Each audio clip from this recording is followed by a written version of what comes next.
नमस्कार, मैं संयोग हूं और फार्मिंग विद संयोग में आपका बहुत बहुत स्वागत है।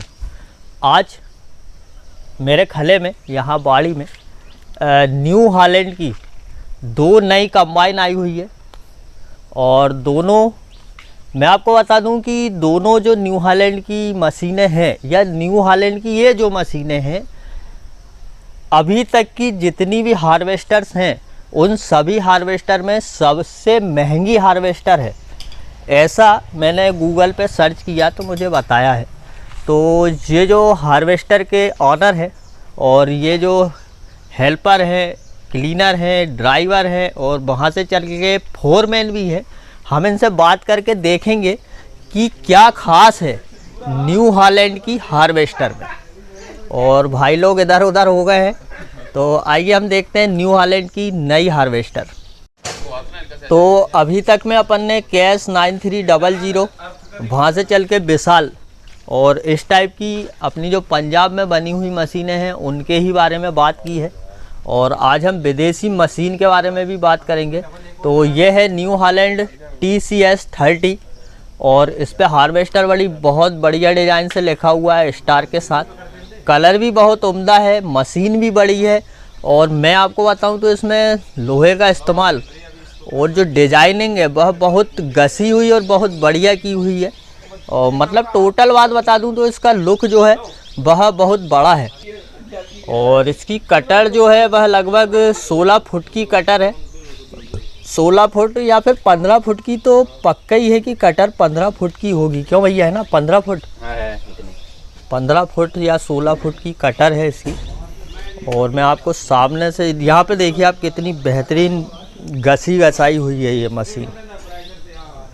और यहाँ खड़ी हुई है सामने मलकित 907 और ये मशीन में लगी हुई एकदम जुड़ी हुई कटर बार है। और यहाँ पे आप देखेंगे इसकी थ्रेसिंग जो अंदर जाने का एरिया है फसल के, वो बहुत ही डिफरेंट दिया हुआ है, बहुत ही अलग दिया हुआ है। और ये कटर जुड़ी हुई है मशीन में। और मशीन का सामने का भी लुक जो है, जहाँ ड्राइवर वगैरह बैठते हैं, वह भी बहुत अलग है। गियर वगैरह के सिस्टम भी अलग है, सब बंद है और इसका लुक भी मुझे तो बहुत ही पसंद आता है। और इस मशीन के बारे में अगर हम बात करें तो इस मशीन में है डबल थ्रेसिंग सिस्टम। और इसके अंदर से भी आपको बताऊं, ज़्यादा आपको बोर करना नहीं चाहता हूँ, ये जो एरिया है ये बहुत बड़ा एरिया है और इसमें डबल थ्रेसिंग सिस्टम है, यानी कि 2 थ्रेसर लगी हुई है, समझ लो यही है इसका मतलब। हम जानते हैं भाई साहब। क्यों भैया, डबल थ्रेसिंग का क्या मतलब है? मतलब मेरे को समझाओ यार।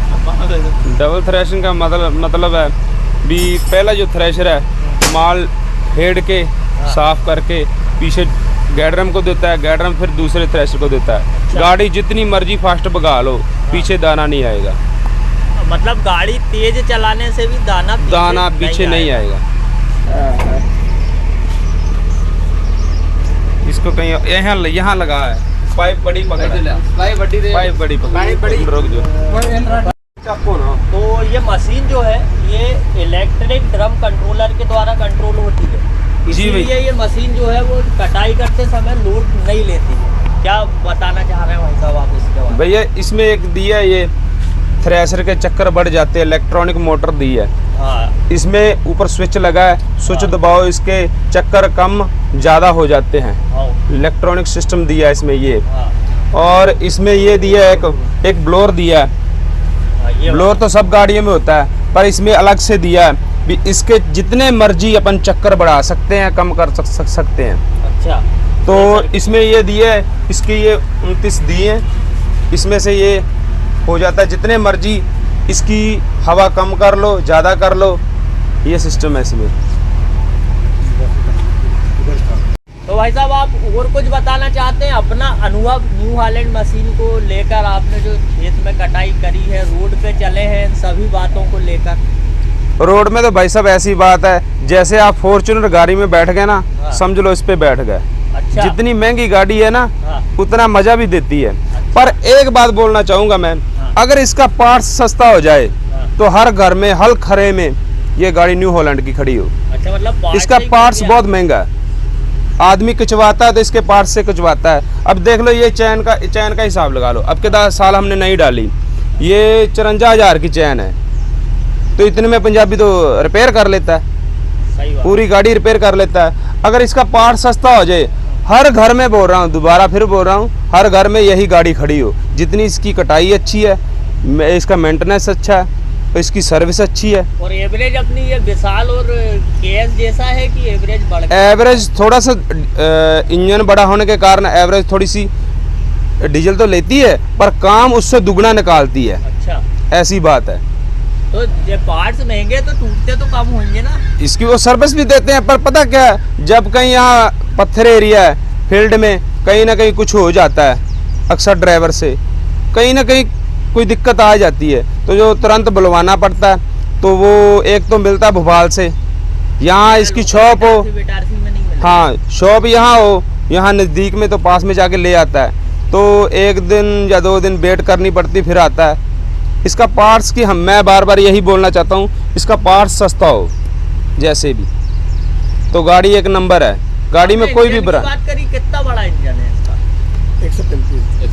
100। देखो भाई, ये मशीन खड़ी हुई है चालू कंडीशन में, हार्वेस्टर खड़ी हुई है, और ये इसलिए खड़ी हुई है क्योंकि इसमें लगा हुआ है जीपीएस सिस्टम, जो कि बैटरी को पूरे तरीके से पी जाता है और बहुत ही बेहतरीन साउंड, कम साउंड में भी बहुत स्पीड में चल रही है। जैसा कि भैया ने बढ़ाई की अभी, तो हम ऊपर चल के इसका इंजन और देख लेते हैं एक बार। ये है इसकी ड्राइवर सीट, जो कि इस पर बैठने वालों को फॉर्च्यूनर जैसा आनंद देती है। तो हम भी बैठकर देख ही लेते हैं इस पर कि फॉर्च्यूनर जैसा आनंद है कि नहीं। नहीं यार, सीट पे एकदम बैठते हैं से फंस तो गए हैं बढ़िया तरीके से। हाँ, आनंद तो कुछ अच्छा बैठने में आ रहा है। अब चलाने वालों को पता चलेगा चलाने में कैसा आनंद आता है। और पीछे इसका इंजन है उस जगह पे, और हम चल के इंजन की बात और कर लेते हैं। और न्यू हॉलैंड जो कंपनी है या फोर्ड जो है, इन कंपनियों की बात ही कुछ और रहती है, क्योंकि ये मशीनें चलने के बाद में बताती है कि ये कितनी बेहतरीन मशीनें हैं। देखो भाई, जैसा कि भैया ने बताया है कि 131 हार्स पावर का इंजन है इसका, और सच में इंजन बहुत घसा घसाया और बहुत बड़ा है। और इस पर लिखा हुआ है कमिंग्स, शायद कमिंग्स ही लिखा है। और कमिंग्स कंपनी इस हार्वेस्टर को इंजन बनाकर देती है, जो कि 6 सिलेंडर में है ये इंजन। और इसकी मैं बात करूं इंजन की, तो 5.9 लीटर का इंजन है ये, और 2220 आरपीएम जनरेट करता है। और 2220 आरपीएम जनरेट करके अगर जब ये कटाई पर होती है, मशीन लोड पर होती है, इसकी थ्रेशर चलती है, तो ये 390 से 1012 आरपीएम तक में काम करती है इसकी थ्रेशर वगैरह। तो ये बहुत कम है और इंजन के आरपीएम के मुकाबले, अन्य मशीनों के मुकाबले इसमें बहुत ही बड़ा रेडिएटर है। और इस रेडिएटर में यहाँ पर ये ड्रम भी लगी हुई है, जिससे कि बार बार झटकारने का और जो सफाई करने का रेडिएटर को दिक्कत इससे ख़त्म हो जाती है ड्रम के द्वारा। और ड्रम से मुझे आया याद कि अभी भैया ने नीचे बताया था इस जगह पर कुछ इलेक्ट्रॉनिक आइटमों को दिखाकर कि इसमें इलेक्ट्रॉनिक ड्रम कंट्रोलर है, और इस इलेक्ट्रॉनिक कंट्रोलर की वजह से मशीन जो हार्वेस्टर है वह अपने सारे पार्ट्स को, जो कटाई के पार्ट्स हो या इसके सिलेंडर वगैरह हों और प्रेशर पंप वगैरह हों, इन सभी को मशीन कंट्रोल करके रखती है। तो ये थी अभी तक की सबसे महंगी हार्वेस्टर, जो कि 27 से 30 लाख तक के बीच में आती है। और एवरेज इसलिए नहीं बताते हैं कि एवरेज का कोई ठिकाना नहीं रहता है। और मैं उम्मीद करूंगा कि हार्वेस्टर के बारे में ये जो जानकारी मैंने आपको बताई है ये आपको पसंद आई होगी, और आप इसे ज़्यादा से ज़्यादा शेयर भी करेंगे अगर अच्छा लगे तो। यहाँ मेरी धान पिछले 2 दिनों से पानी गिर रहा है, तो आड़ी हो चुकी है, वो भी गिर चुकी है। तो आज के लिए इतना ही। जय राम जी की।